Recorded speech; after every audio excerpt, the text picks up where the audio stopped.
नमस्कार. History SNMU मध्ये मी सीमा तुमचं मनपूर्वक स्वागत करते. आपण मराठा हिस्ट्री सिरीज पाहत आहोत. आज आपण भाग 5 पाहणार आहोत. पहिले 4 भाग चॅनलवर अपलोड आहेत. ते जर पाहिले नसतील तर सर्वात आधी ते व्हिडिओ पाहायला विसरू नका. मराठा हिस्ट्री पाहत असताना सर्वात आधी आपण पाहिलं ते मराठी साहित्य. त्यातही सुरुवातीला पाहिलं बखर वाङ्मय, शकावली आणि संस्कृत साधने. आणि त्यानंतरचं सर्वात महत्त्वपूर्ण साधन येतं ते म्हणजे फारसी साधने. मराठा सत्तेच्या उदयापूर्वी आणि उदयानंतर भारतात मुघलशाही होती. त्या व्यतिरिक्त होती आदिलशाही, निजामशाही, कुतुबशाही आणि या सर्वांची भाषा होती फारसी. त्यामुळे फारसी भाषेतून चरित्र, पत्र, बातमीपत्र मोठ्या प्रमाणात उपलब्ध होत आहेत. तर त्यातीलच आपण सर्वात प्रथम पाहणार आहोत फारसी साधन, ते म्हणजे मासिरे आलमगिरी. आलमगीर औरंगजेबालाच म्हटले जाते. याचे लेखक आहेत साकी मुत्सद्दी खान आणि याचं इंग्लिश भाषांतर केलेलं आहे जदुनाथ सरकार यांनी आणि मराठीत याचं भाषांतर केलेलं आहे सेतू माधवराव पगडी. मराठे व औरंगजेब या नावाने त्यांनी प्रकाशित केलेलं आहे. मासिरे आलमगिरी याचा काळ आहे 1662 ते 1707 पर्यंतचा. आणि हा प्रश्न वारंवार परीक्षेत विचारला गेला आहे.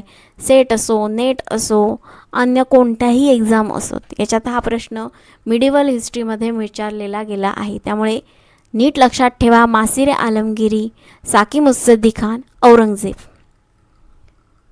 पुढचं आपण पाहूया फारसी साधन, ते म्हणजे तारीखे खाफिका. यामध्ये औरंगजेबापासून ते उत्तर मुघल बादशाह यांचा इतिहास दिलेला आहे. आता उत्तर मुघल बादशाह कोण होते तर बहादूर शाह, जहादर शाह, फरुखसियर यांना आपण उत्तर मुघल बादशाह म्हणतो. आणि याचे लेखक आहेत मोहम्मद हाशिम काफिका. याचं मराठीत भाषांतर केलं गेलं आहे सेतू माधवराव पगडी यांच्याकडून आणि त्याला नाव दिलं गेलं आहे शिवचरित्रवृत्त संग्रह खंड 3. त्यानंतरचं फारसी साधन आहे तारीखे दिलकुशा. याचे लेखक आहेत भीमसेन सक्सेना. भीमसेन सक्सेना हे औरंगजेबाच्या दरबारी अधिकारी होते.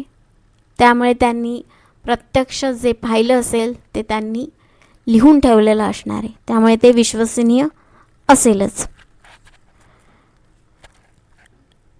महाराष्ट्रातील पांडुरंग नरसिंह पटवर्धन यांनी बुंदेलखंडाची बखर या नावाने तारीखे दिलकुशा याचं मराठी भाषांतर केलं आहे.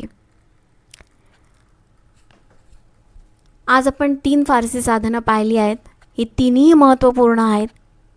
परीक्षेत वारंवार विचारले जातात. त्यामुळे याचे नीट नोट करून ठेवा आणि आधीचे सर्व व्हिडिओ पाहायला विसरू नका. चॅनलवर ऋग्वेद, यजुर्वेद, अथर्ववेद, सामवेद याबद्दलची माहितीही दिलेली आहे.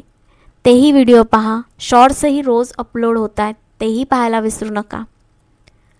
चॅनलवर नवीन असाल तर चॅनलला लाईक, शेअर आणि सबस्क्राईब करायला विसरू नका.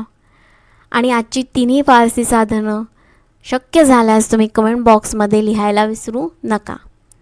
उद्या आपण पुन्हा भेटू.